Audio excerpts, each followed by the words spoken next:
Hello there, friends and fans. Welcome to episode 11 of Comic Corner Review. Tonight I have in store for you some reviews for the comic series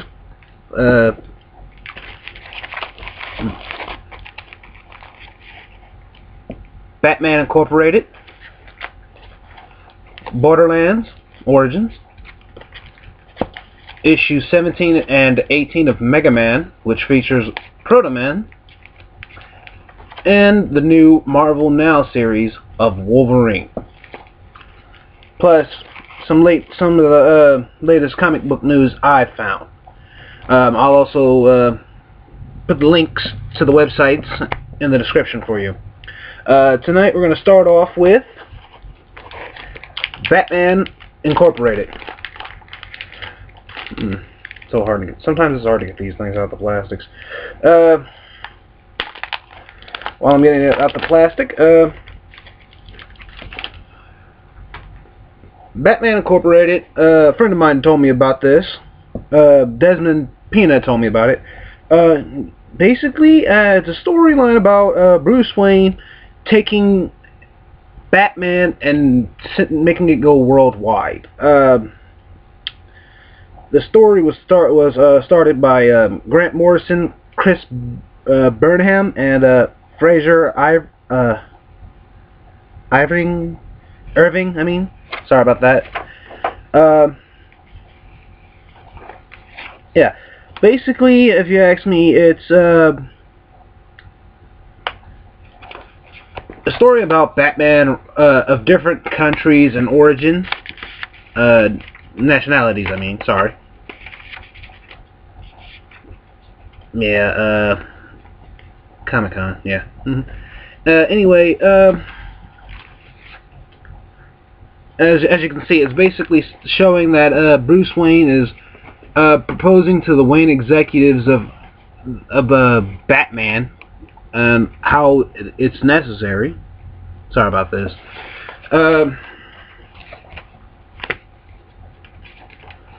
Some of the members are for it, but there are those who, sad to say, are against it, like this man right here.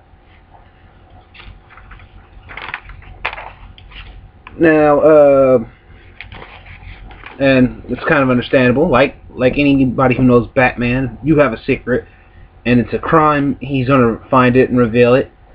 As you can see, it also has Robin, who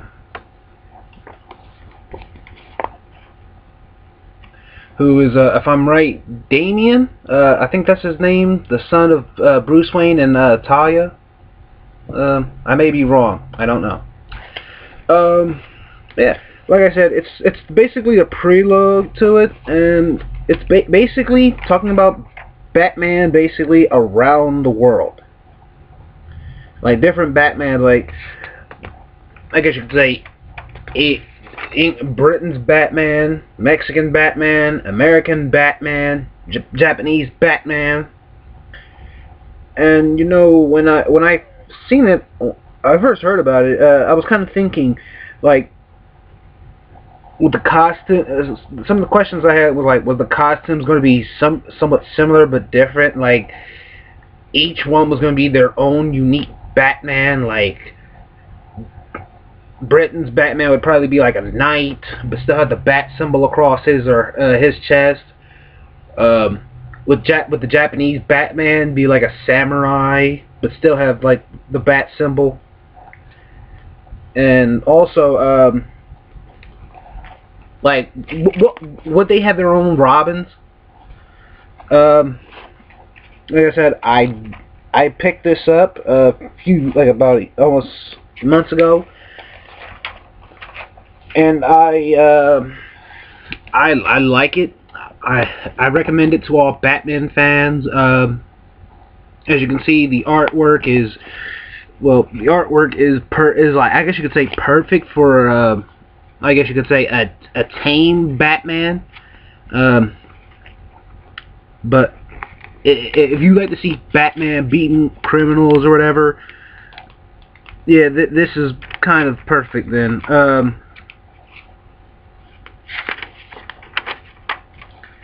it's kind of, you know, it's like here's one of the many Batmans right here.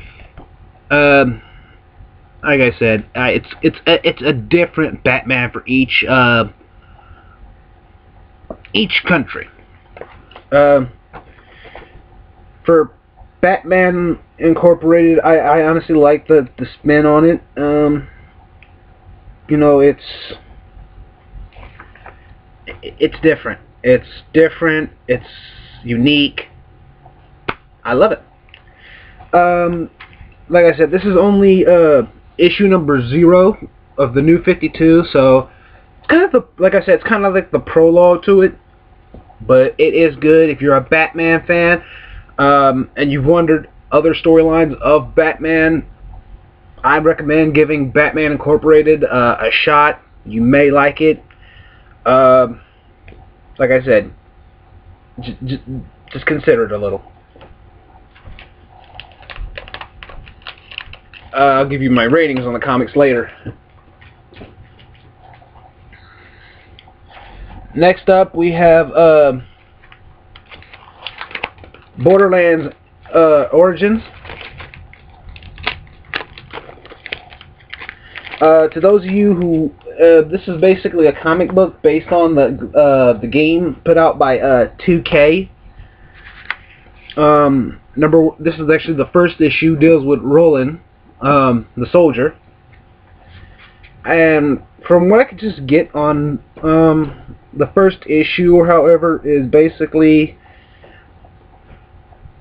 he's what I can get is like, it's basically how they came to be and how they ended up on the bus, and how they ended up in the game Pandora. I mean, in the game Borderlands.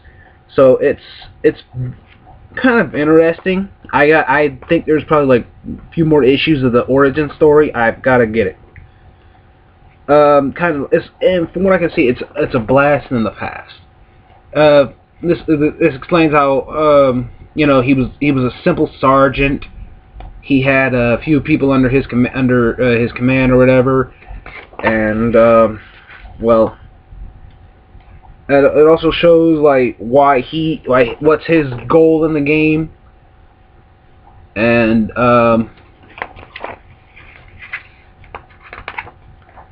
also like it basically tells his story of why he's even taking part in the story of it.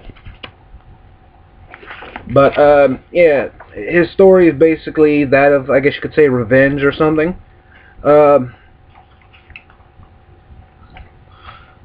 He actually found out something that I guess he wasn't supposed to, and the higher ups at his job, the higher ups of his armed forces wanted him dead because of it, and I guess like now he's out for revenge.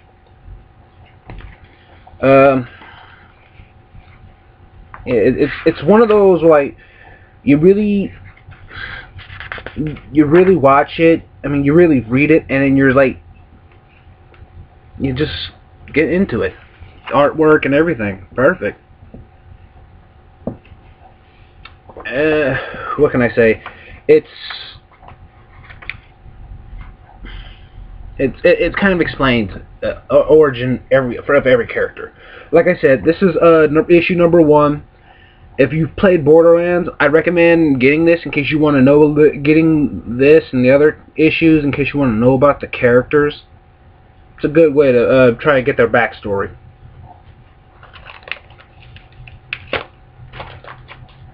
I won't pull Mega Man's issues 17 and 18 out of their packages because time constraints on YouTube.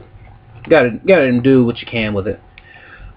These are basically the prologue stories that explain why Proto Man left Dr. Light's laboratory, but it also explains why Dr. Light feels such a close bond with his robots. And I, for one, like it. I like how Archie took the story and made it go this way. Like I said, it's just perfect. Archie did the best job they could with these. Like, like I said, I wouldn't pull them out of their packaging, their plastics. Too much time constraint. Next up, we have Wolverine, #1 of the Marvel Now series. This is basically, I guess you could say, another alternate storyline of Wolverine, like what he's doing elsewise. I've only gotten 2 issues of this. Once again, I'm not pulling it out of its plastic, time constraints. I don't know if any other X-Men will make their appearance, or if this is going to be like most of those other Wolverine comics that I or my friends may have read, that, you know, it's just dealing with Wolverine. Not sure if he's going to run into any other X-Men, or will Sabretooth even show up. I don't know. I got to get the rest of these, see how it goes. I've read it. I've seen the artwork. It's perfect. I want to get to a new feature I want to add, some comic news I have here. First off, I want to say congratulations to DC Comics and Superman for achieving 75 years of Superman. Big props to you. I mean, that took years. That must take a lot of focus and dedication for 75 years of Superman to stay strong. And plus, he's got the Man of Steel movie coming out soon, so it's kind of interesting to see what that movie's going to be like for 75 years. But speaking of the movie, apparently one of the writers feels that the Man of Steel movie may offend fans of Superman. And I've read the article. I'll post the link in the description. It's actually understandable. I mean, the same thought of this could apply to the Batman movies. And it's kind of it's like I said, I understand why he said that. You know, it's part of that risk when you're rebooting a series, or you're taking some things that's already been done, changing it up, like to the way. Like I think the Superman movies came out in the 90s, like early 90s, late 80s. I'm not sure. Excuse me. Yeah, but he said that the fans of those movies and the comics may feel offended by how the Man of Steel movie goes. So, like I said, I'm not sure. I understand where he comes from. You don't want to kill off the fans of those classics, because those guys could probably be the ones that make it. Also, speaking of the Man of Steel, DC has actually stated that the Justice League movie, that and I'm sure my other Justice League fans are waiting to see. They said that the Man of Steel movie is crucial to its to it being made or whatever.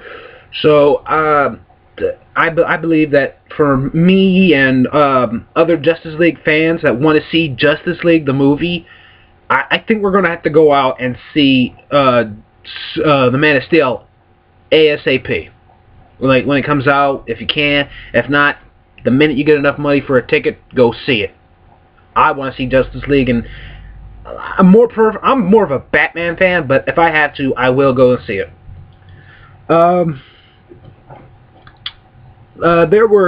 There's another thing I found. There was actually 8 failed pilot programs. TV shows were gonna have basically shows around superheroes, but some of them failed. One moment, please. Some of them were like Batman. I mean, not Batman. Batgirl and Wonder Woman.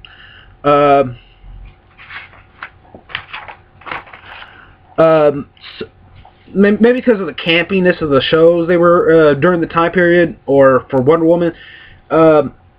Linda Carter, I think was the Wonder Woman who made the original Wonder Woman series so good. I don't think they could have ever competed with her. Another storyline was the Amazon, which was basically, I guess you could say, a different take on the Wonder Woman series. But I guess there was something up with it. They weren't sure of it. Another was the Graysons. From what I've read, I'm not sure if it was basically a story of Dick basically living the life he was living till he met Batman, or was it just going to be like just their life as a trapeze artist? But the thing was, they were going to change the story. Instead of trapeze artists, they were going to make the Graysons just a family of jugglers. So I don't know if that was it too. But yeah, like I said, I'll post a link to these stories so you can check them out yourselves. But like some of these stories, some of these pilots never made it to air because people were judging them before they came out. Episodes got leaked. There were too many rewrites. The reason was out there. And like I said, I'll post a link to the website. And speaking of comics and stuff, just want to let you know, to all my fellow comic book fans, we are exactly 2 weeks away from Free Comic Book Day. So mark that on your calendars. I personally will be at Comic Town and Laughing Ogre. In case some of you want to see me, or submit your own ideas for comics that you may want reviewed, or you want my opinion. And hopefully I'll see you there. As for the reviews, when it comes to Batman Art Incorporated, I gotta give this 5 out of 5. I mean, it's a prelude. It's good. Like I said, I'm a Batman fan at heart, and I like the spin on this. Second, I gotta give Borderlands Origins issue number 1. I gotta give it 4 out of 5. The artwork is good. The storyline is there, but I feel there's something missing. I'm not sure if it's something that you have to pick up on each and every issue, but like I said, there's something there. I have to give Mega Man's 17 and 18 4.5 out of 5 because, well, Proto Man, he's badass.